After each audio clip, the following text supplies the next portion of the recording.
Je vais partager mon écran pour que vous puissiez voir le, le diaporama. Je partage déjà en fait. Voilà. Euh, voilà. Donc, valorisation des veaux bio par l'engraissement au pâturage. Ça, c'était le sujet qu'on avait au départ, qui était assez large, qui pouvait s'appliquer aux races allaitantes, aux races laitières. Vous allez voir par la suite que c'est un peu plus centré sur les races laitières. C'est aussi lié au contexte régional et puis d'autres raisons aussi. Et ce qui a pu changer aussi, c'est qu'on essaye de moins parler de veaux, mais plus de bœufs, parce que on se rend compte que bah, quand on discute avec l'aval de la filière ou avec des consommateurs, bah, en fait, c'est pas clair du tout. Les gens s'imaginent qu'on va vendre des petits veaux, alors que finalement, l'engraissement, ça s'adresse plutôt à des animaux qui ont 2 ans et plus, quoi.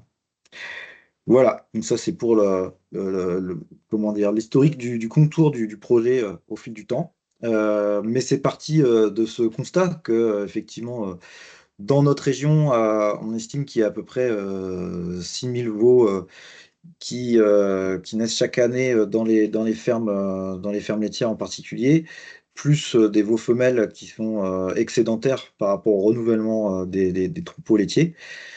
Et bah, si on voulait les valoriser jusqu'à l'âge adulte, bah, ça pourrait représenter potentiellement 5000 hectares de prairies, quand on sait qu'elles disparaissent à une vitesse assez importante dans notre région.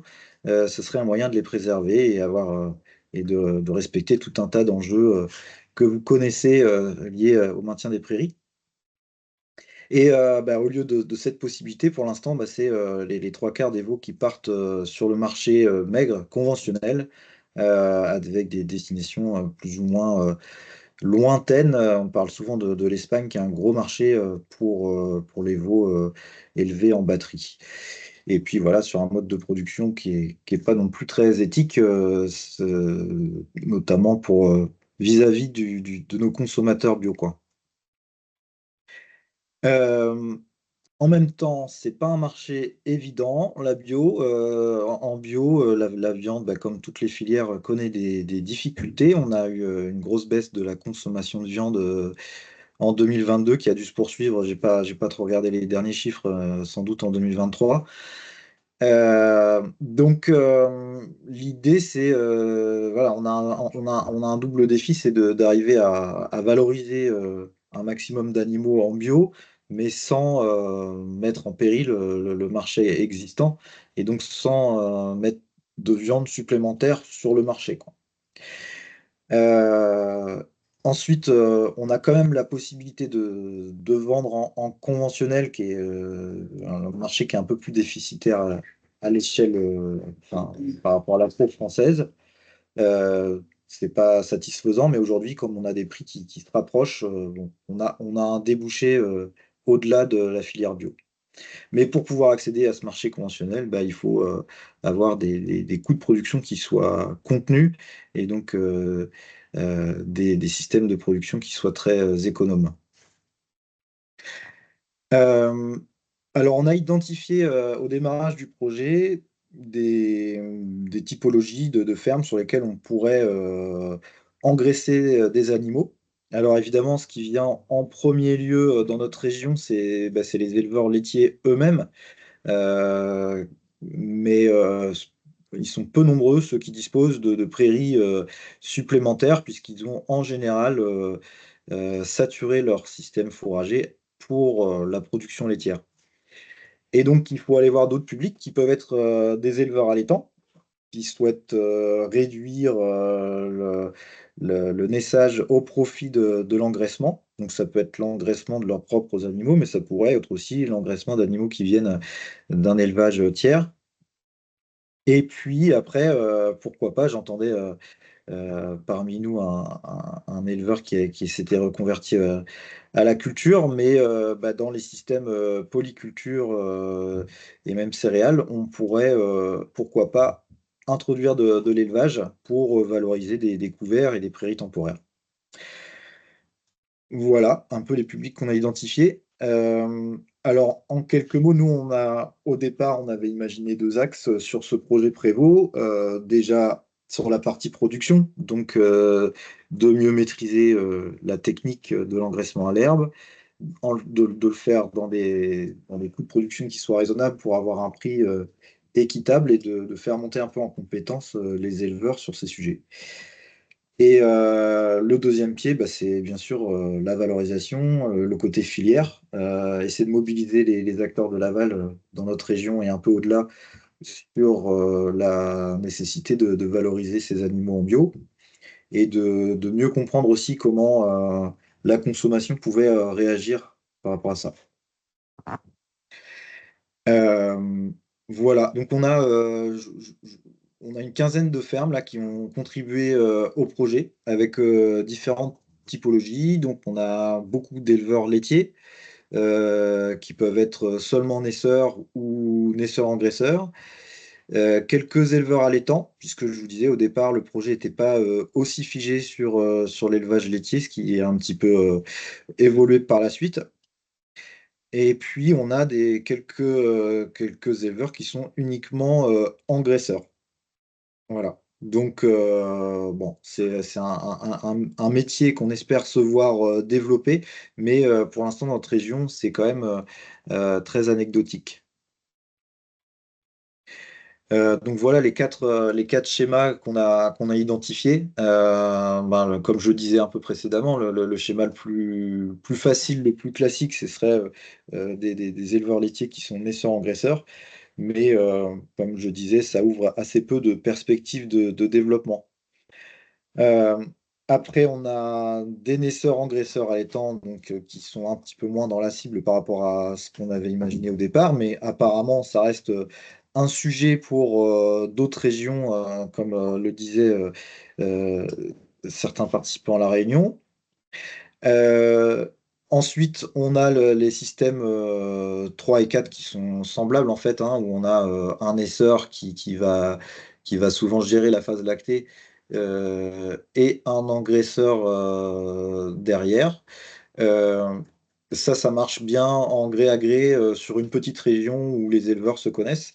Il est probable que si on passe à une plus grande échelle, on ait besoin d'intermédiaires, de marchands de bêtes pour alloter et pour fournir des animaux aux engraisseurs.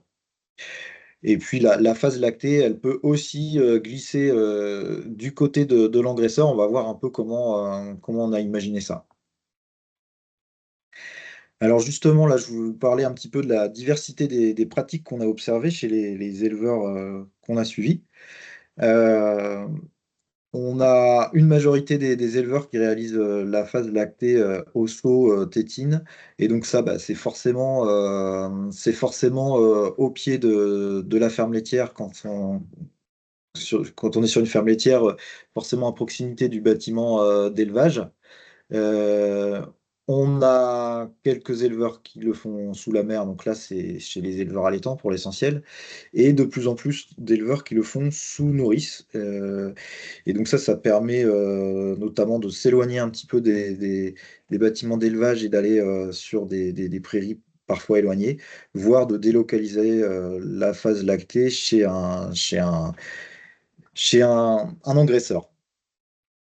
En général, le sevrage se fait à 4 mois et il a tendance à s'allonger un peu quand on est sous nourrice ou sous la mer.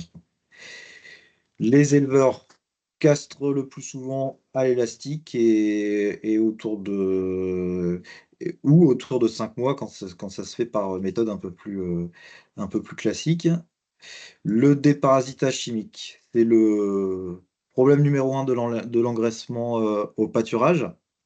Et donc, on est rarement à zéro déparasitage, sauf sur certaines fermes où on est sur des niveaux de chargement qui sont faibles, avec des pressions dans des zones peu denses au niveau élevage où il y a peu de pression. On a souvent au moins un déparasitage sur la première année. Et malheureusement, quand même, dans 45% des cas, on a deux ou trois déparasitages sur la vie de l'animal. Ce qui peut être, ce qui peut apparaître un peu beaucoup. Au niveau du pâturage, on a différentes méthodes de pâturage. Euh, Souvent du pâturage libre. Alors, on a aussi du pâturage tournant, mais inférieur à 7 jours. Dans un tiers des cas, c'est du pâturage tournant dynamique un peu plus, et voire carrément en pâturage 24 heures avec un système techno ou couloir. Voilà. Donc, on va voir par la suite un petit peu ce que ça apporte. Les éleveurs, plus on pâture sur du pâturage tournant intensif, et plus on arrive à avoir d'animaux à l'hectare. Après, ça va dépendre aussi, bien sûr, du potentiel des prairies. En général, les éleveurs hivernent en stabulation, hein, dans notre région nordique, mais on a quand même quelques-uns qui font du plein air intégral, soit en faisant du report sur pied pour l'hiver, soit avec de l'affouragement classique ou du belt grazing, c'est-à-dire qu'en fait, là, on reste sur un système de pâturage tournant avec des balles qui sont prédisposées à l'avance sur le parcours pour éviter d'avoir à bouger le fourrage en période de faible portance. Euh, alors, l'hivernage, il est relativement court en général. Il peut descendre à 3 semaines, hein, dans le plus court des cas, et ça peut être jusqu'à 5 mois, mais en général, voilà, on est plutôt autour de 3 mois et demi, donc c'est relativement court par rapport à des vaches laitières, par exemple, dans notre secteur. La complémentation en saison, bah, en fait, il y en avait quasiment pas, sauf en cas de sécheresse extrême. Euh, et pas de grains. Donc on est vraiment sur une majeure partie de fourrage issu de prairies, et même une majorité de pâturage. Donc on avait juste un petit peu de grains chez deux laitiers pendant la phase lactée, ou pour la finition pour un éleveur qui a élevé des taurillons. Le temps de travail, on a essayé de l'évaluer. C'était bon, on a fait une approche, on va dire, parce que c'est pas un exercice très facile. On a estimé qu'on était en moyenne à 23 heures par animal élevé, sachant qu'il y a une grosse variabilité qui va dépendre notamment, bah, de la durée de l'hivernage et de la taille des lots, quoi. Voilà, ce qui représente une charge d'environ 350 euros euh, par animal élevé. Euh, Ensuite, on a eu quelques résultats sur les animaux vendus. Donc, on a suivi, je ne l'ai pas remis peut-être ici, mais il y avait de mémoire, je crois qu'il y avait pas loin de 400 animaux. Il y en a la moitié qu'on a pu voir jusqu'à l'abattage, et donc sur lesquels on a pu avoir des chiffres de prix de vente et de poids de carcasse. Et ensuite, j'ai essayé de classer ces animaux par type. Donc, j'ai fait plusieurs catégories comme ça: les animaux purement laitiers, les animaux mixtes, qui sont quand même le gros du bataillon chez nous, hein, le type Montbéliard ou Normand, des animaux croisés de type plutôt lourd, c'est-à-dire des races françaises finalement, du blanc-bleu, ou bien du limousin, du blond aquitain, etc. Et, euh, et après, j'ai fait une catégorie croisée précoce qui est émergente. Vous voyez, il n'y a que 4 animaux, mais ça monte en puissance avec des races plutôt anglaises, Angus, Hereford. Et ensuite, les animaux purement typés viande. Donc, on peut voir que bah, les âges d'abattage sur les animaux mixtes, ils sont quand même assez longs. On est en moyenne à plus de 1100 jours. On arrive à descendre un peu cet âge d'abattage avec des animaux croisés, que ce soit des animaux en croisés lourds ou précoces. Et au niveau des résultats, bah, ça se tient relativement bien, sauf les races laitières qui décrochent forcément un petit peu. Et puis ça se ressent au niveau des prix également, quoi. Euh, Au niveau des débouchés, donc on a, bah, dans l'échantillon qu'on a suivi, essentiellement des bœufs, un petit peu de génisse grasse, et après des veaux. Donc des veaux sevrés j'ai fait une petite estimation du prix des veaux sevrés pour les éleveurs naisseurs qui vendent à des engraisseurs. Donc on était en moyenne à 374 € à 5 mois et demi, sachant qu'on était minimum 250, maxi 450. Donc je pense que on a, bon, on a un échantillon qui est très, très petit là-dessus, avec peu d'échanges entre naisseurs et engraisseurs. On est sur des prix qui sont sans doute trop bas pour couvrir les, les charges. Donc là, il y a un travail à faire sur un prix équitable entre naisseurs et engraisseurs. Voilà un petit peu. Bon, les prix ces 2 dernières années étaient quand même assez bons. Donc, on a eu des rentabilités qui étaient correctes, même en circuit long, quoi. Et c'est lié aussi à des résultats techniques qui étaient plutôt bons. Là, on voit le classement des carcasses. Euh, donc, sur le classement Europe, bon, bah, en fait, on voit qu'on retrouve par catégorie d'animaux une certaine logique, hein. Les animaux typés laitiers sont plus dans le bas du classement Europe, alors que les animaux lourds sont plus à gauche. Et par contre, là où on a été agréablement surpris, c'est plutôt sur les notes d'engraissement, où bah, finalement une très grande majorité des animaux qui ont été abattus étaient notés 3 en note d'engraissement. Sachant que, voilà, comme je disais juste avant, il y a quasiment que de l'herbe et pratiquement pas de concentré, on peut dire zéro concentré. Donc c'est quand même un résultat qui est assez euh, qui est assez encourageant et qui contredit un peu les idées reçues sur le fait que bah, la viande bio, c'est forcément maigre et c'est forcément difficile à valoriser, quoi. Alors, et puis, ce qu'on attend, c'est des résultats aussi sur les animaux croisés Angus ou Hereford. Comme vous avez vu, il y avait très peu de résultats là-dessus. Il y a eu, mais par contre, c'est une catégorie qui est en croissance dans les élevages. Et donc, on espère avoir des résultats prochainement là-dessus. Mais bon, on sait que d'autres ont travaillé sur le sujet, comme le projet Triple Scotch, par exemple, en Normandie.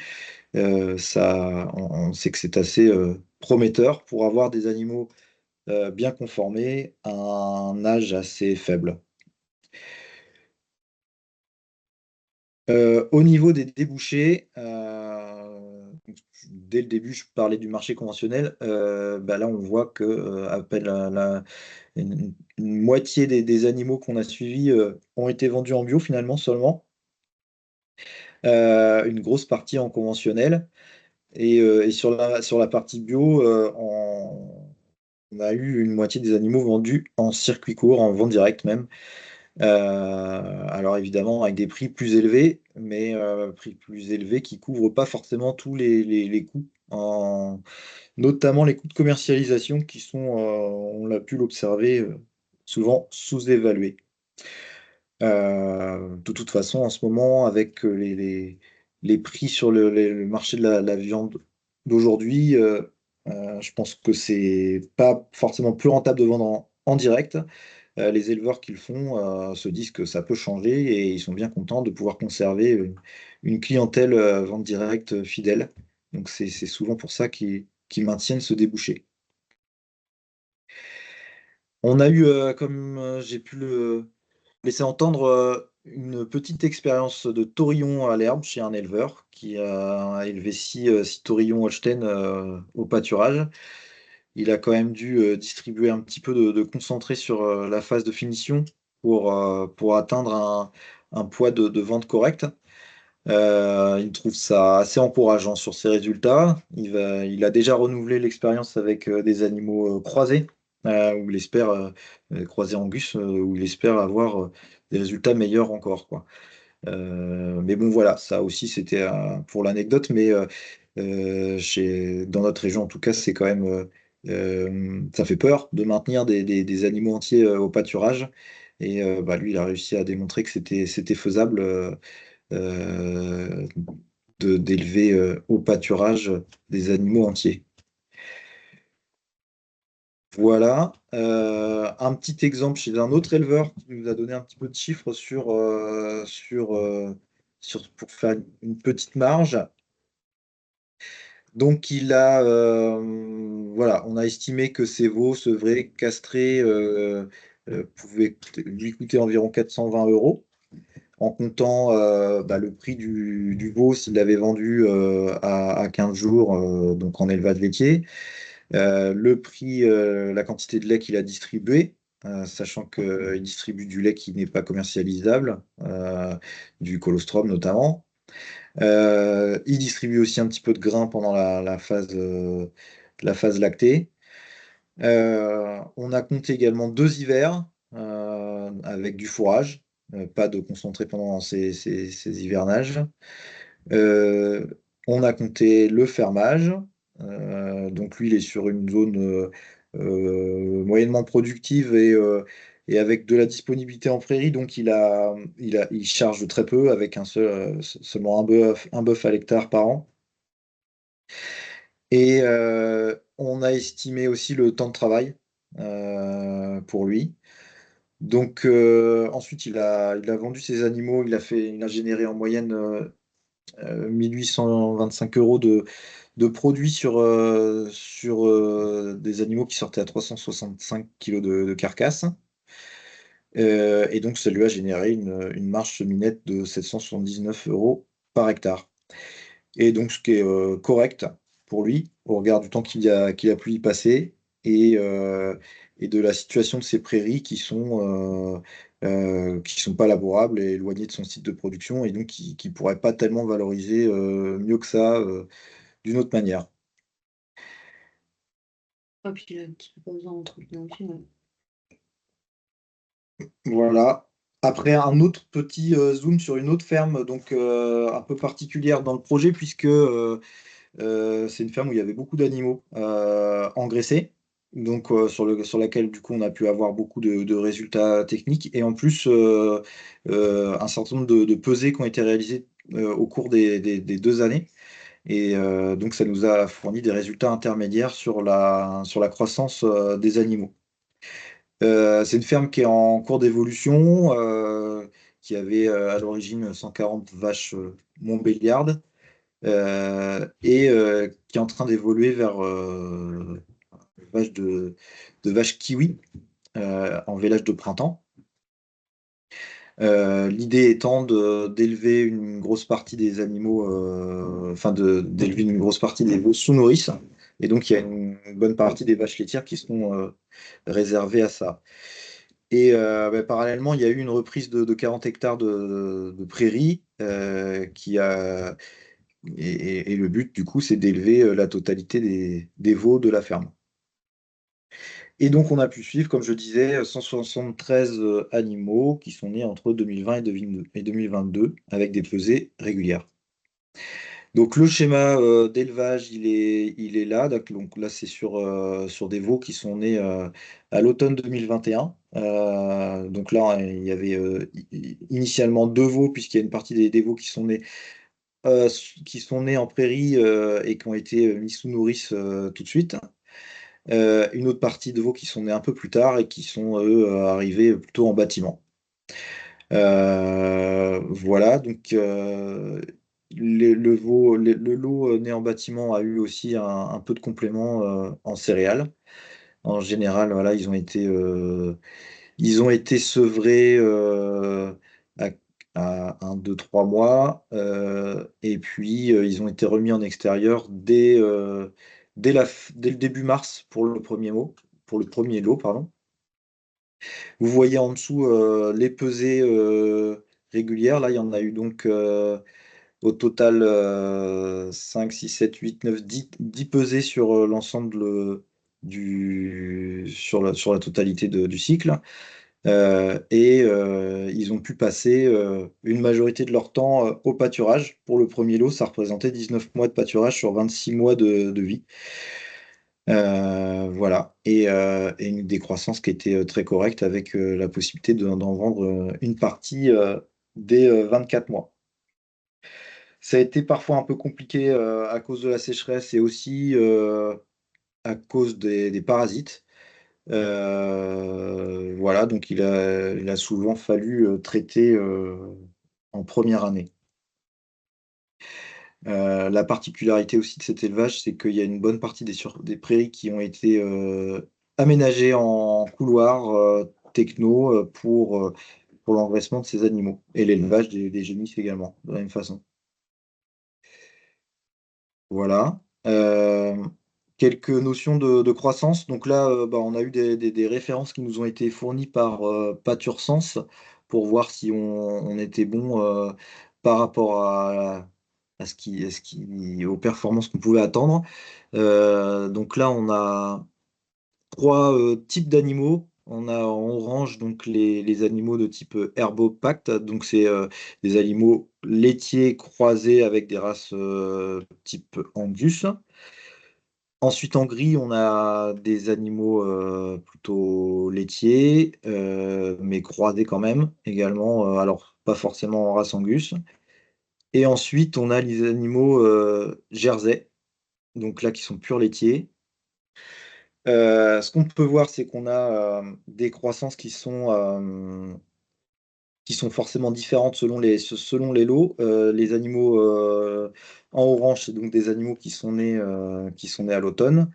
Les autres sont nés au printemps. On voit clairement apparaître là les bandes vertes, c'est les périodes de printemps où on a des croissances qui sont accélérées durant ces périodes-là. Voilà, donc on est en droit d'accepter, d'espérer des croissances autour de 800 grammes par jour sur des animaux croisés en élevage 100% pâturage. Alors, je vais vous montrer maintenant ce qu'on a obtenu au GEC de la Petite Pré. J'ai essayé de faire un peu des comparatifs par catégorie. Euh, on a comparé les croissances mâles-femelles. Donc on voit que là, il y a quand même un léger avantage au profit des mâles. Et si on avait eu des mâles entiers, on aurait probablement vu aussi un avantage pour les mâles entiers qui vont prendre plus vite. Donc là, sur les mâles, on n'était pas loin de 780 grammes par jour. On a essayé de comparer les veaux de printemps, les veaux d'automne. Euh, bon, c'était pas hyper marqué, mais quand même un petit avantage au GEC de la petite pré pour les veaux de printemps. Euh, on a comparé aussi la phase lactée, avec un vrai avantage pour les veaux sous nourrice. Alors ça se voit bizarrement pas tellement sur les 6 premiers mois là, mais tout au long de la vie de l'animal, on voit que ils ont une meilleure vigueur, et enfin en tout cas de l'observation de l'éleveur, ça se ressent aussi sur place. Euh, c'est quelque chose qui est en train de se développer sur cette ferme, mais aussi sur d'autres. On voit une vraie différence là-dessus. Sur le type racial, on n'a pas vu grand-chose, que ce soit des croisés lourds, croisés précoces, mixtes, on a des croissances qui sont assez similaires. Par contre, au niveau de la note d'engraissement, euh, bah, c'est beaucoup plus long sur les mixtes que sur des croisés précoces d'obtenir des notes d'engraissement et un grade de couverture correct pour permettre la commercialisation. Voilà. Donc, les pistes d'amélioration sur cet élevage, bah, déjà, essayer de mieux gérer le parasitisme. Euh, donc, de continuer l'aménagement en couloir, en techno pour rationaliser le pâturage tournant. Éviter en fait de repasser des animaux trop vite au même endroit et diminuer le temps de présence des animaux sur une même parcelle. Euh, Élever aussi sous nourrice, parce que bah, tant que les veaux sont sous nourrice, ils sont protégés par le lait et les animaux adultes aussi absorbent plus d'œufs qu'ils en rejettent, donc ils assainissent aussi un peu les prairies. Euh, et puis aussi continuer les peser pour repérer le plus vite possible les animaux qui décrochent. Parce que si on se fie uniquement à son œil, on a facilement 3 semaines, un mois de retard. Et on est obligé des fois d'utiliser des traitements plus costauds et moins ciblés, quoi. Voilà pour cette partie production. Et puis bah, je vais continuer avec la deuxième partie sur l'aval. Donc on a pu rencontrer un certain nombre d'opérateurs sur lesquels on pouvait peut-être compter pour développer la filière d'engraissement à l'herbe. L'idée, c'était un peu de tester si la notion d'engraissement à l'herbe pouvait avoir un impact au niveau du consommateur et si c'était viable, possible d'organiser une filière autour de ça. Donc, bah, on a Unebio qui est un opérateur qui travaille sur toute la France et sur les Hauts-de-France sur la collecte d'animaux. Alors, c'est vrai qu'au début, on n'a pas senti une forte mobilisation sur cette thématique, mais c'est vrai qu'au fil du temps, c'est un sujet qui monte un peu partout en France et je pense qu'Unebio a senti il y avait des choses à faire. Et voilà. De toute façon, Unebio mettait déjà en place des choses sur l'engraissement de bœufs avec des primes qui sont possibles. Et voilà. Peut-être que Jean-Baptiste, qui est parmi nous, peut dire un mot là-dessus sur la situation actuelle et sur les possibilités de valorisation des animaux croisés. Je ne sais pas s'il est toujours avec nous. Jean-Baptiste, non? Il n'y a plus personne. C'est pas grave. On Peut va... éventuellement prendre la main Ouais, bah ouais. sur le sujet, l'engraissement 100% à l'herbe. C'est vrai que en fait, nous, on n'a pas de différenciation. Après, enfin, on n'a pas de différenciation sur le fait d'avoir des animaux 100% à l'herbe. Après, si les animaux sont correctement engraissés, euh, enfin, on les prend, mais au même titre qu'un autre animal qui serait élevé avec du grain. Et après, sur la partie bœuf, il y a toujours la prime quand les animaux sont sous contrat. Et c'est des animaux qu'on valorise sans souci, sauf en boucherie, où on a un peu plus de mal à passer du bœuf. Mais après, sur des morceaux et sur du haché, on passe du bœuf sans problème encore aujourd'hui. Alors, sur les animaux croisés laitiers. Ok, ben merci. Voilà. Après, on a également rencontré Sévinor, qui est une coopérative régionale. Je partage plus l'écran. Alors, on va remettre ça en route. Euh, c'est ici. Excusez-moi. Voilà, ça doit marcher là. Voilà, c'est Vinor qui en fait travaille avec en particulier le groupe Bigard, avec des possibilités d'engagement. En fait, c'est ça aussi qui est important sur l'engraissement de bœuf, c'est d'avoir une assurance bah, de pouvoir écouler ses animaux à la sortie et donc bah, de pouvoir engager les animaux dès la castration, par exemple.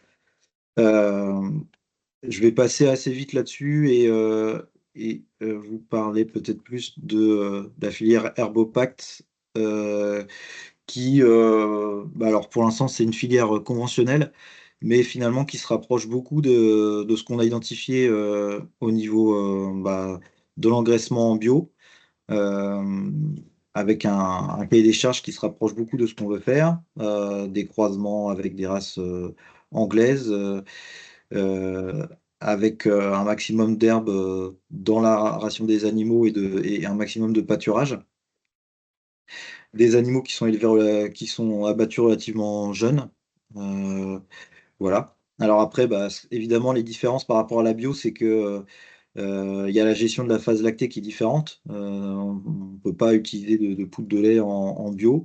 Euh, et du coup, ça suppose d'adapter un petit peu le cahier des charges pour ça. Et puis, il y a la problématique de l'engraisseur, du métier d'engraisseur qui est assez inexistant dans notre région. Voilà, il y a encore beaucoup de choses à créer là-dessus, quoi. Donc voilà, un dossier à suivre. Peut-être que Bigard, un jour, déclinera un herbopack en bio. On a rencontré d'autres opérateurs régionaux qui bon, qui n'ont pas forcément senti le dossier très porteur. Le fait de rajouter sur le logo bio une notion d'engraissement au pâturage, pour eux, ça leur paraissait aussi difficile à vendre. On a rencontré aussi Pâture et Papilles, que j'espère qu'on trouvera sur le projet national avec la FNAB. C'est bah, voilà, un groupe d'éleveurs plutôt sud-ouest de la France qui a développé une marque et un cahier des charges bah, voilà, qui s'appuie sur le cahier des charges de l'agriculture bio et qui vient rajouter des briques sur le mode d'élevage avec un maximum d'herbe. Donc voilà, ça nous a paru intéressant aussi de, pourquoi pas, imaginer des collaborations avec ce système-là. Voilà, ben, j'ai un peu cité les opérateurs régionaux. Donc les suites de ce travail, on en a déjà un petit peu parlé. Donc il y a un recueil qui vient tout juste d'arriver au bureau. Je ne sais pas si vous le voyez à l'écran là. Qu'on vous propose qu'on va distribuer un peu bah, aux participants à ce travail-là, qui reprend un peu l'essentiel de ce que j'ai dit avec davantage de détails. Les témoignages aussi qui sont bien. Et puis des témoignages voilà, qui sont un peu plus étoffés dans le recueil. Euh, on espère voilà, pouvoir participer à un projet d'envergure un peu plus national, comme le disait Simon tout à l'heure, avec Valov Bio, en espérant que notre projet soit retenu, avec pas mal de partenaires à l'intérieur du réseau FNAB et aussi en dehors. Le but étant bah, de voir un petit peu comment on peut commercialiser ces animaux, de mieux comprendre les ressorts de la consommation et de continuer à collaborer entre régions sur l'accompagnement des éleveurs.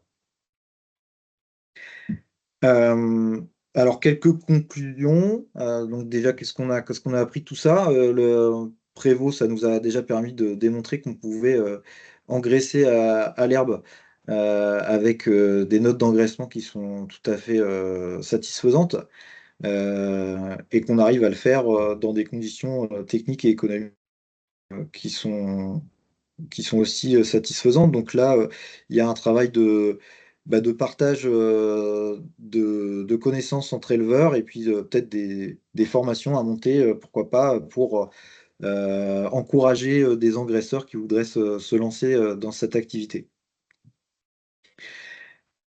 Euh, un focus quand même sur l'élevage de veaux sous nourrice, c'est quelque chose qui n'est pas hyper développé chez nous, mais qui commence à prendre de l'importance chez les éleveurs laitiers. On se rend compte qu'on a des animaux qui sont plus vigoureux, qui ont une meilleure croissance. C'est aussi une réponse par rapport à la question du parasitisme au pâturage. Euh, et puis par ailleurs, ça ouvre des possibilités sur la gestion de la phase lactée, qui n'est pas forcément qu'on peut réaliser du coup en dehors de la ferme laitière de départ, en dehors de la ferme du naisseur, et pourquoi pas réaliser la phase lactée chez un sevreur ou chez un engraisseur. Voilà. Et quelques autres conclusions. Ce qui est intéressant aussi, c'est que bah, contrairement aux animaux maigres, qui sont tous écoulés quasiment, qui sont tous écoulés en filière conventionnelle, bah, les animaux finis trouvent assez facilement des acheteurs en circulon. Malheureusement, pas toujours en bio, mais, on n'a pas de difficulté à écouler ces animaux. Euh, Si on veut par contre écouler des veaux, en tout cas dans notre région Hauts-de-France, des animaux de moins de 8 mois, c'est quand même essentiellement la vente directe qui peut gérer cette partie-là, quoi. Pour nous, du coup, prévaut on a pu démontrer aussi que c'était un moyen de diversifier les revenus des éleveurs, que ce soit chez les laitiers ou chez les allaitants, faire de l'engraissement. Surtout dans des moments où ben, l'équilibre entre les prix de vente de la viande et les prix de vente du lait sont un peu évoluent en faveur de la viande. C'est intéressant d'avoir cette diversité sur la ferme, de diminuer les risques et de diversifier ses sources de revenus. Et puis un gros intérêt aussi, bien sûr, c'est de maintenir l'utilisation des prairies permanentes, qui est un gros enjeu dans notre région et dans d'autres régions françaises également, j'imagine. Voilà un petit peu ce qu'on pouvait raconter. Je vous propose de passer à une petite phase de questions. On peut se laisser un petit peu de temps pour ça. Il est 15 heures. On peut se laisser au moins une demi-heure pour échanger et puis envisager des suites à tout ça. Euh, du coup, à vous la parole. Je ne sais pas si quelqu'un veut réagir.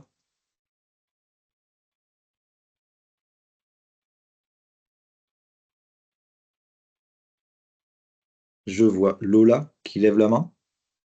Oui. Moi, ma question, c'était plutôt sur la phase lactée. Donc, il y a eu 2 suivis différents entre, ceux élevés au seau et ceux élevés sous nourrice. Et est-ce que vous avez vu la différence après sur la gestion du parasitisme? Parce que comme c'est avec du chimique, c'est forcément du cas par cas. Et est-ce que vous avez pu faire la différence entre, enfin, ce qu'on pourrait espérer que les veaux élevés sous nourrice, avaient moins besoin de traitement que les autres? Euh, Alors en fait, au printemps parce qu'en fait les veaux sur les lots qu'on a suivis, c'était des vélages d'automne.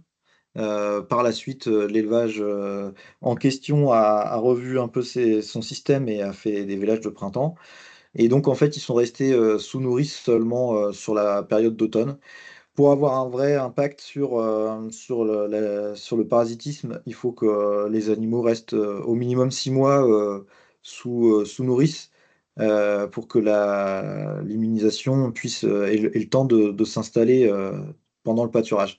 Donc il faut qu'ils soient 6 mois sous nourrice au pâturage pour qu'il y ait un vrai impact.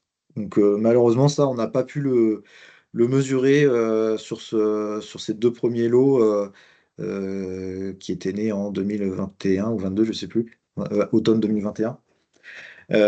Mais on aimerait bien suivre ça par la suite, ouais. Je pense qu'il y a un impact, mais il faut le vérifier. OK, merci. Alors, j'ai vu Katharina également qui levait la main. Oui, moi j'avais en particulier une question au sujet de la question filière. Vous dites que du coup, les opérateurs qui ont été un peu questionnés, ce qu'ils mettent en avant, c'est les difficultés de valorisation de la viande qui est produite avec ces systèmes-là, alors que quand vous présentez les résultats techniques, notamment la note d'engraissement, elle a l'air encourageante. Donc, est-ce que ça peut être un moyen de mettre en avant auprès de ces opérateurs de l'aval pour je sais pas, les encourager à se tourner vers ces productions-là, ou est-ce que ça a été fait, ou est-ce que c'est quand même justifié les arguments qu'ils mettent en avant? En fait, là, il y a deux notions. Donc, il y a la vision du consommateur lui-même et puis la vision des acheteurs. Donc, ce qu'on a pu remettre un petit peu en question avec ce projet, c'est que les acheteurs avaient une vision négative des animaux bio en général et peut-être encore plus des animaux élevés à l'herbe. Donc là, on a déjà pu montrer effectivement qu'on arrivait à obtenir des bonnes notes d'engraissement et donc des animaux conformes à ce qu'attendent les acheteurs. Donc ça, c'est déjà un premier point positif. Après, ce que ces opérateurs ont pu nous transmettre aussi, c'est leur vision des choses au niveau du marché final du consommateur, où finalement, les consommateurs en général imagine que les bovins sont tous élevés au pâturage. Et le fait de rajouter une notion de, voilà, élevé à l'herbe ou élevé au pâturage, ça génère pas. Enfin, c'est difficile de le faire passer de vendre, voilà, de chercher plus de valeur ajoutée pour ces animaux-là, quoi. Sachant que aujourd'hui, on est plus en train d'essayer de réduire le nombre de logos que d'en rajouter. Enfin, voilà, dans ce contexte on nous a un petit peu refroidi, quoi. Ok. Et j'ai vu Bonjour à que vous tout le avez monde. passé. Ah, pardon. Excusez-moi. Alors, Si je peux compléter les propos de Bertrand, c'est Jean-Baptiste. ouais, J'ai retrouvé comment fonctionne le micro et la caméra. Non, je pense que les propos de Bertrand, ouais, c'est surtout vis-à-vis de la filière conventionnelle. Parce que nous, en bio, finalement, la communication autour de l'élevage à l'herbe, elle est déjà dans le cahier des charges. Donc, effectivement, c'est pas forcément une nécessité d'en rajouter. Il faut juste faire comprendre aux gens que en bio, c'est beaucoup l'herbe et en conventionnel, parfois très peu, en fonction du type de bête qu'ils achètent. Et puis, sur la partie commerce, ce type d'animaux correspond bien aujourd'hui à la demande du marché, au contraire, avec des animaux moins conformés, moins lourds, mais suffisamment finés en termes d'état d'engraissement. Voilà, comme disait Bertrand, c'était plutôt des préjugés de marchands de bêtes en conventionnel. Après, moi, pour être acheteur de bovins uniquement en bio, effectivement, on peut trouver des animaux bien finis, engraissés à l'herbe. Après, c'est surtout la partie 0,6 mois, en fait, qui va faire que l'animal sera fini plus ou moins vite, quoi. Avec le développement de carcasse qui est vrai, est très favorable en vache nourrice. Par contre, qui est beaucoup moins satisfaisant en lait en poudre, avec notamment, du coup, forcément, une bête qui sera orientée vers le marché conventionnel, car en poudre, généralement, c'est fait en lait poudre conventionnel parce que c'est hors de prix en lait bio, quoi. Voilà ce ok, que je pouvais rajouter. merci. Donc ça confirme bien un petit peu tout ce qu'on disait. Oui, je veux Sinon, bien. Ouais, du coup, ouais, parce que c'est en lien avec ça, je veux bien pour compléter la réponse. Tu me dis si j'ai des bêtises, Bertrand, mais en lien avec la question de Katharina. En fait, initialement, comme on savait pas trop où on allait sur l'engraissement des veaux à l'herbe, ça n'existait quasiment pas, ou en tout cas, on n'avait jamais observé comment les éleveurs en région qui commençaient à faire ça, quels résultats ils avaient. Notre postulat de départ, c'était de dire aujourd'hui, il y a très peu de bovins en bio qui sont engraissés 100% à l'herbe. Là, c'était vraiment le postulat de départ, c'est de faire 100% d'engraissement à l'herbe. Il n'y a pas de complément, comme l'a présenté Bertrand. Et du coup, notre postulat de départ, c'était de se dire, il faudra qu'on trouve une sorte de segmentation du marché de la viande bio pour mettre en valeur des pratiques mieux-disantes sur un engraissement 100% herbe. Et en fait, du coup, il se trouve que sur le marché, on a peu ou pas de possibilité de mettre en avant ces pratiques mieux-disantes. On avait notamment des biocopes qui étaient dans le groupe de travail qui disaient qu'ils n'avaient pas la possibilité de communiquer sur des bovins bio et des bovins bio 100% herbe. Du coup, il n'y avait pas forcément de la place pour avoir une segmentation de marché là-dessus. Et en fait, c'est pas forcément gênant. Du coup, dans un premier temps, ça nous a un peu bloqué. On s'est dit, du coup, si le marché est pas mature pour ça, on aura du mal à développer ce type de pratique. Sauf que en filière bio, finalement, on n'a pas forcément besoin de mettre en avant des pratiques médisantes sur un engraissement 100% M, puisque techniquement, les éleveurs arrivent à répondre aux attentes des acteurs, comme Jean-Baptiste l'a dit pour les bio, avec des coûts de production maîtrisés, quoi. C'est un peu ça que je retiens finalement, c'est que on s'est dit qu'il fallait travailler sur une segmentation de marché. On n'y arrive pas parce que le marché n'est pas mature, mais finalement on n'a pas forcément besoin parce qu'on sait faire des animaux pertinents pour les attentes de la filière bio classique, quoi. En ayant des coûts de production qui sont cohérents, quoi.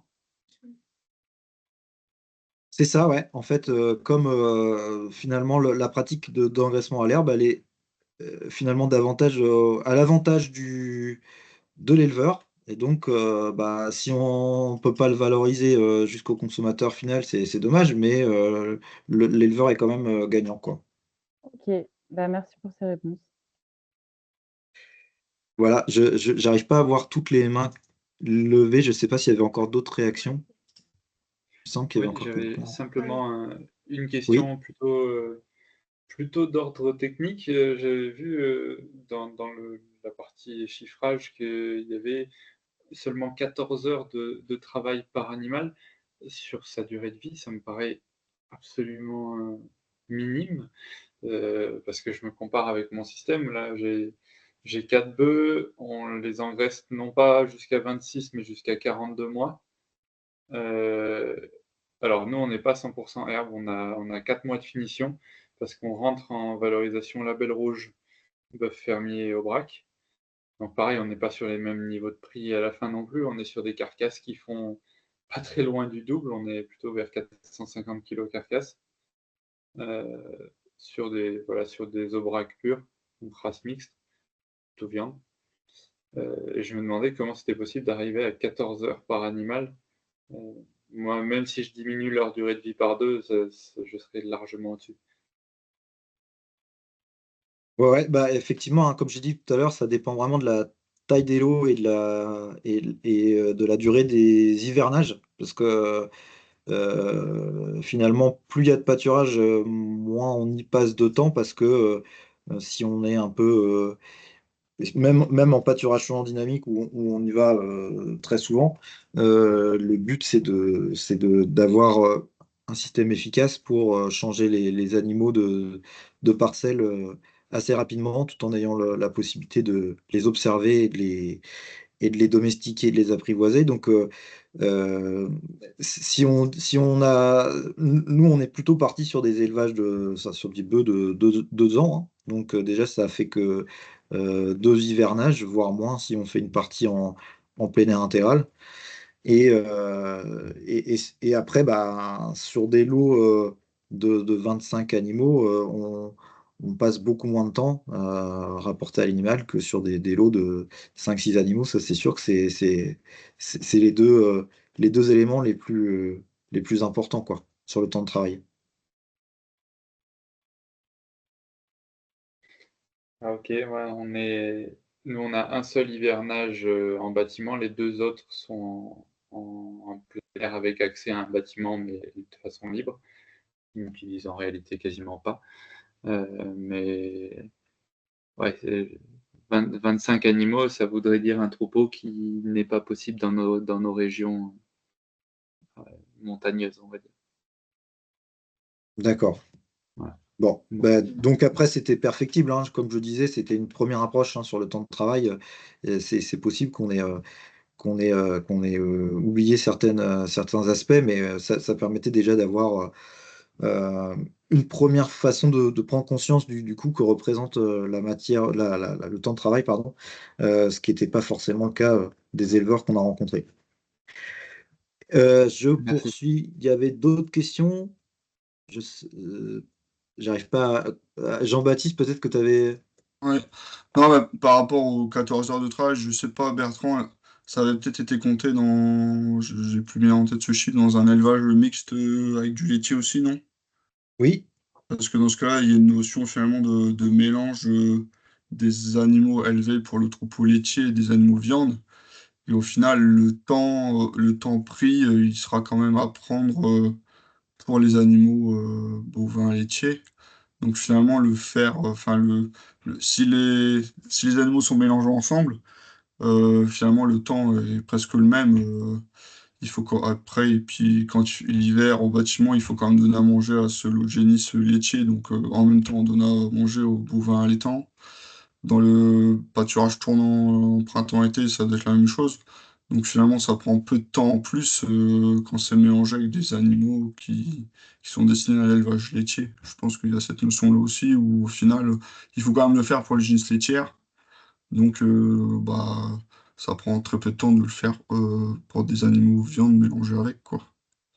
ouais, ouais, tout à fait. Euh, Est-ce qu'il y a d'autres réactions?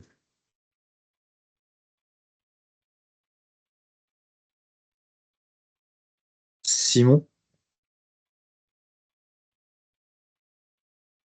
Ouais, c'est plutôt une réflexion de moyen terme qu'on pourra mener et à la fois dans le cadre de Val of Bio, le projet qu'on portera avec certains d'entre vous, j'imagine, et aussi en région avec les financeurs comme la région, les agences de l'eau. On a un plan bio-régional en région qui permet du coup d'échanger sur ces sujets-là. Il y a peut-être deux sujets, même si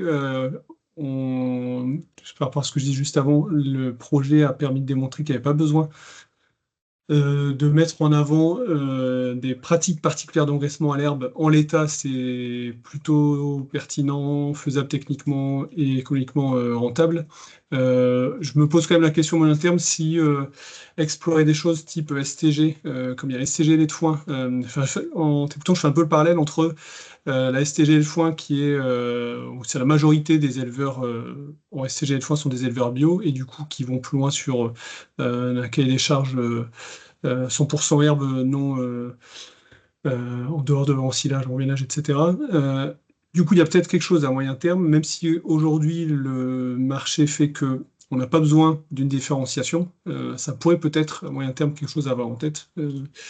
Et après, c'est sur la question des soutiens publics. Et ça, ce sera peut-être quelque chose à imaginer sur du moyen terme. Je pense à la région et aux agences de l'eau. Et je réagis notamment au fait que, en tout cas chez nous, on a souvent des systèmes polyculture élevage avec des prairies éloignées des bâtiments. Et c'est le cas de M. Korevitz dans l'exemple que tu présentais. Et souvent, c'est des prairies qui sont peu productives. Bon, les éleveurs les retournent pas ou les polyculteurs les retournent pas parce qu'ils n'ont pas le droit. Et du coup, ils n'en font pas grand-chose. Si on arrivait à redonner une valeur productive à ces prairies, on arriverait du coup à redonner un intérêt au maintien de ces prairies, quoi. Et ça peut passer à la fois par des filières et des systèmes d'engagement pertinents, comme on le démontre via Prévost, mais aussi, pourquoi pas, imaginer des dispositifs d'aide publique, je ne sais pas si c'est MAE ou autre, en tout cas, avec des territoires type PNR, et je pense, alors non pas au PNR de la Vénois qui est autour de la table, mais au PNR baie de Somme, par exemple, où c'est des, euh, des prairies qui sont maintenues avec finalement peu de filières mieux-disantes dans ce territoire-là. Pourquoi pas aussi imaginer sur du moyen terme ce projet avec des territoires où on pourrait maintenir des prairies aujourd'hui peu productives dans des territoires où on fait plus beaucoup de lait, mais on pourrait faire de l'engraissement, quoi. Donc ça, je pense que c'est une question aussi qu'on pourra explorer à moyen terme en région. Et sur la question SCG, peut-être une question à explorer à moyen terme au niveau national. Ok, merci. Euh, alors, Manon a levé la main, oui. Bah, c'était juste pour rebondir, même si c'était pas le PNR avenois qui était concerné. C'est vrai qu'il y a un enjeu de maintien des prairies, mais après, derrière le côté peu productif, il n'y a pas seulement l'aspect filière, il y a l'aspect pratique qu'il y a derrière. Je dirais une prairie peu productive. Peut-être que l'éleveur mérite aussi d'être accompagné techniquement sur la gestion de ces prairies, qu'il considère comme peu productives, mais qui le sont sûrement pas ou pourraient ne pas l'être, quoi. C'était juste Ouais, une remarque. non, mais tu fais bien. En fait, c'est vraiment l'idée que j'avais, c'est-à-dire Mm. qu'aujourd'hui, vue comme peu productive ou non productive, c'est-à-dire on la laisse Ouais, parce qu'on a peur de la retourner, alors qu'elle pourrait devenir productive et être pertinente dans des filières d'engraissement, quoi. Ouais, tout à fait. merci. C'est-à-dire que c'est des prairies qui ont été identifiées par les éleveurs comme peu productives et du coup qui sont pas exploitées à hauteur de ce qu'elles pourraient être parce que besoin d'un accompagnement technique spécifique ou c'est plutôt, enfin, ce diagnostic, vous le faites sur la base de témoignages ou comment? Bah, dans le recueil, l'exemple de Thomas Corvi, comme disait Simon, bah, en fait, il a agrandi sa ferme, il a récupéré des terres labourables et des prairies éloignées de son élevage, de ses bâtiments d'élevage laitier. Donc ça, c'est un schéma qui est très courant dans la région de France, en tout cas, qui fait que bah, ces prairies-là, elles sont un peu délaissées, quoi. Elles sont pas utilisées à leur juste valeur. Et donc, il faut trouver des moyens de le faire. Sinon, c'est des gens qui seront parfois tentés d'essayer de détruire ces prairies pour en faire des cultures de vente, quoi. Donc, alors qu'en fait, elles peuvent trouver une valeur par ce biais-là, quoi. Ok, et donc l'engraissement de mâles laitiers, par exemple, ça pourrait être une réponse, enfin, un levier sur ce sujet du maintien de ces prairies-là. C'est ça que vous dites. Exactement. Ou ça n'a pas de lien avec le sujet de. Enfin, Si, Ouais, c'est si, exactement complètement, ouais. ça. C'est Ok, exactement ok. ça. Et ces prairies-là, c'est rare qu'on. C'est pas des prairies, sauf cas exceptionnel, c'est pas des prairies qui vont être reprises pour remettre des fermes laitières. Et du coup, c'est vraiment des prairies qui ont vocation à Ok. disparaître, en tout cas vu le contexte chez nous. Et du coup, en connectant non pas à la filière laitière, mais des filières d'engraissement comme ça, on pourrait redonner une valeur fort des résultats du projet qui montrent que même sans une valorisation spécifique en termes de cahier des charges de production, c'est faisable techniquement et a priori rentable, quoi. Euh, Moi, je voulais. Je sais qu'il y a des gens là qui sont plus sur l'élevage à l'étang là parmi nous là. On a eu une réflexion peut-être un peu provocatrice là sur notre projet en Hauts-de-France, c'est que on s'est dit finalement on veut élever plus d'animaux en bio, mais du coup ça va générer des soucis sur le marché, donc il faut non pas produire plus d'animaux, mais remplacer d'autres animaux existants. Donc concrètement, pour caricaturer mon propos, il faut arrêter l'élevage à l'étang naisseur classique pour remplacer les élevages à l'étang par de l'engraissement d'animaux issus de troupeaux laitiers euh, pour leur trouver une valorisation sur le marché bio, quoi. Bon, évidemment, c'est très caricatural et on a toujours besoin d'éleveurs allaitants, ne serait-ce que pour pouvoir croiser des animaux laitiers et avoir des animaux plus conformés par le biais du croisement. Mais je me demandais sur ces régions Bourgogne ou Auvergne ou autres, comment vous voyez les choses et quand vous pourriez vous inscrire dans un projet national sur la valorisation des veaux, quoi. Est-ce que il y a Julien ou Lisa peut-être qui voulait réagir? Ouais. Nous, en Bourgogne, et pour en avoir déjà discuté avec des agriculteurs, des agricultrices en allaitant, psychologiquement, c'est pas possible pour eux pour l'instant de se dire on va passer sur des races croisées. Enfin, il y a vraiment un blocage comme ça sur l'effet race, sur le fait qu'ils aient sélectionné pendant des années des races allaitantes enfin, voilà, qui perdurent comme ça. Il y a pour eux, ce serait pas envisageable. Et à l'inverse, il y a d'autres agriculteurs ou agricultrices qui se disent on va arrêter de faire naître des animaux, pourquoi pas en racheter? Et alors, dans ce cas-là, est-ce que ce serait des broutards, est-ce que ce serait des croisés laitiers ou autres? La question reste plutôt ouverte. Et, euh, et on a aussi la même réflexion, hein, savoir, avec notre fusion récente avec la Franche-Comté, tous les veaux laitiers qu'on essaie aussi de valoriser en bio, ben, comment est-ce que chacun prend sa place sur le marché? C'est une question en cours, quoi. Mais psychologiquement, c'est pas encore gagné. Ok, mais donc ça veut dire qu'il y a quand même des profils d'éleveurs qui s'intéressent à l'engraissement dans ces zones-là, dans votre zone encore. Ah oui, oui, oui. Bah, nous, ça fait des années là en système allaitant qu'on travaille sur la valorisation en bœuf, donc sur le fait de réduire les vélages et d'aller plus sur l'engraissement des animaux en toute, enfin, voilà, en toute catégorie, plutôt bœuf.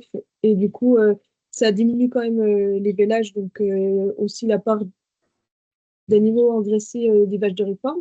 Donc ça, c'est un mécanisme voilà, qui existe déjà. Et après, sur l'introduction des veaux laitiers, la valorisation des veaux laitiers, puisque pour l'instant, c'était encore pas fait, là, c'est plutôt les éleveurs laitiers qui sont pour. Et pas, enfin, voilà, on ne sait pas encore comment ça va se refléter sur le marché global de la viande, quoi. Alors, il y avait d'autres réactions. Julien? Oui, j'allais compléter parce que nous, on est un peu dans la même réflexion que le groupe animé par Lisa Aubry. Et dire qu'au-delà de la dimension psychologique, nous, ce qu'on fait face, là, moi je parle pour le Piémont-Pyrénées, du coup, c'est qu'on a presque plus d'élevage laitier et déjà des zones difficiles, on va dire, qui sont valorisées par les élevages allaitants. Et nous, en fait, je trouve que le parallèle, il peut être fait entre, à la place de produire des broutards, comment produire des animaux mâles qui soient finis sur le territoire, quoi. C'est un peu, peut-être, la réflexion plus allaitante, elle va plutôt être sur ce volet-là, mais finalement, c'est un peu la même logique que celle que vous avez, vous, sur pas forcément produire plus d'animaux, mais finir ceux qui sont déjà nés, quoi, sur le territoire. Bon. Et il y a la question aussi de soutenir les outils d'abattage et de découpe. On est sur des zones où les filières sont beaucoup moins structurées. Et quand on voit tous ces animaux partir à maigre, c'est vrai que ça va poser des questions économiques à très court terme, là. Enfin, on est vraiment en difficulté sur ce point-là. Ok, merci. Il y avait Paul aussi qui voulait réagir, je crois. Oui, je vais du coup cette fois-ci reprendre ma casquette d'ancien animateur de ce genre de projet. On avait travaillé sur une façon de valoriser les veaux à la fois laitiers et allaitants. On était une zone qui avait des problèmes par rapport à la filière veau gras, veau blanc. Et on retrouve exactement ce qu'il y a eu comme témoignage juste avant, avec des effets de races qui sont très forts, avec une évolution dans les races qui est très difficile. Alors nous, on a les bassins Salaire et Aubrac qui portent énormément et qui sont des systèmes largement naisseurs avec export de mâles maigres, donc en gros tard, et relativement bien valorisés dans ce sens-là, puisque la filière locale de viande finie est très compliquée, à la fois parce qu'elle est saturée, et à la fois parce que les aliments coûtent un peu plus cher qu'ailleurs, du fait du difficile accès et du côté très très peu céréalier de notre territoire.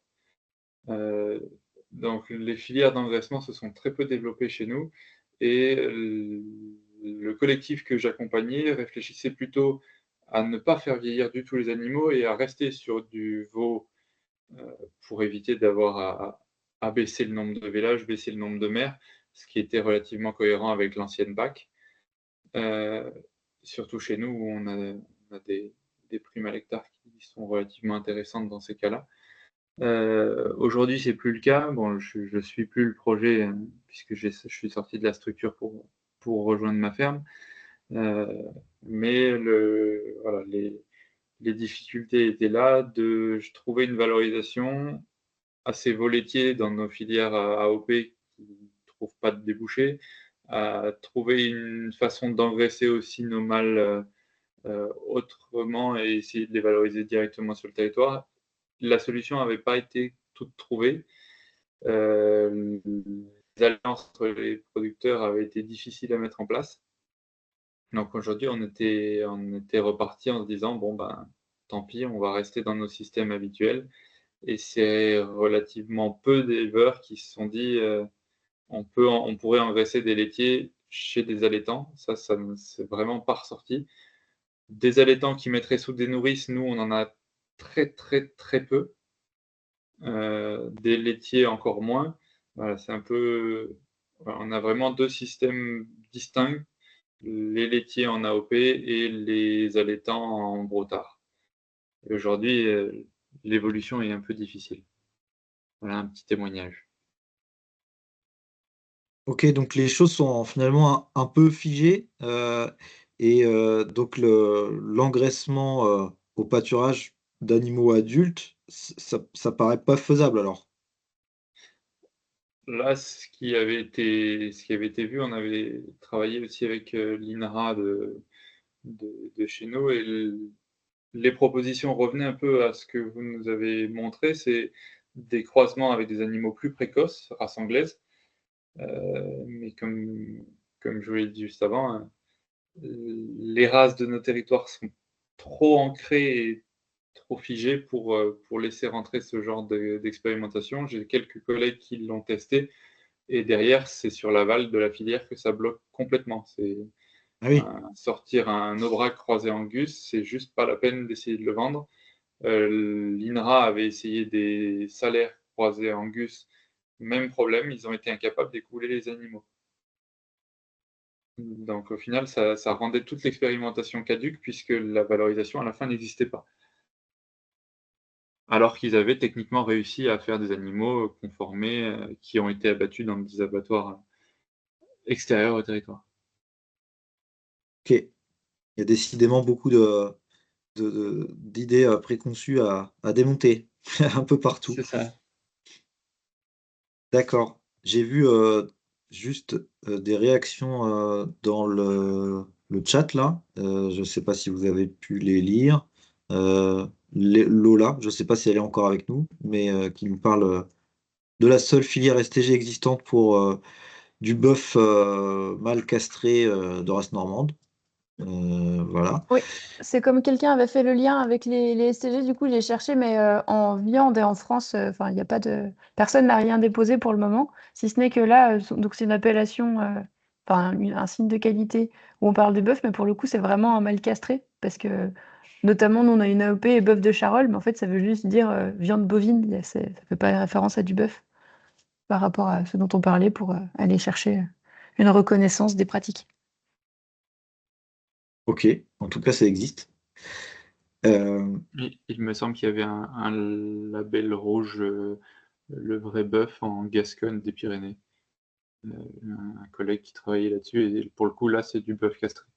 Mais en effet, pareil que pour le bœuf de Charolles, nous, la démarche bœuf fermier au braque, c'est vraiment du bœuf dans sa généralité, et les réels bœufs qui sont là-dedans sont largement minoritaires. Ok. Il y avait Anne aussi, je ne sais pas si elle est avec nous, qui réagissait, qui voulait partager un petit peu ce qui se passait en Pays de la Loire. Est-ce que... Oui, bonjour. Vous m'entendez? Bonjour. Oui. Oui, je ne sais pas la caméra si elle s'active.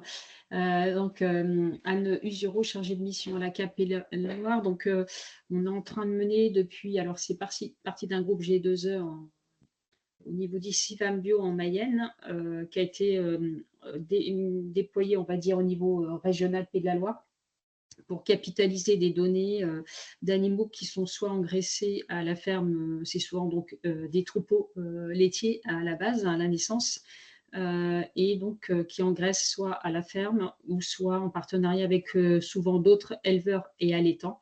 C'est ce que je mettais dans le chat.